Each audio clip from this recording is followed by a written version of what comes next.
מאחלת לך שתמשיך בדיוק איך שאתה. ואבא תישאר כמו שאתה, ממש סבבה. נכון, נכון. ומאחלת לך לא עד 120, אבל עד גיל שזהו, סיימת. אני מאחלת לך לחיות עד הגיל שעשית בו את כל מה שרצית להספיק, וזהו, לא צריך יותר. סתם עוד קמטים. מאחל לך שיהיה לך שכל, חשיבה, לא לשכוח שאתה גם צריך בשבילך, לפעמים צריך להיות אגואיסט לקחת.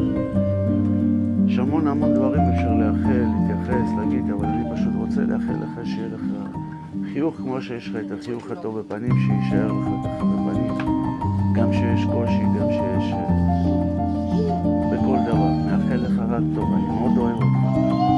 אי אפשר לתאר כאילו, זה משהו שאי אפשר, אני גם מחובר איתך, אני מבין, קולט, מרגיש. נמשיך להיות ביחד, אני מקווה.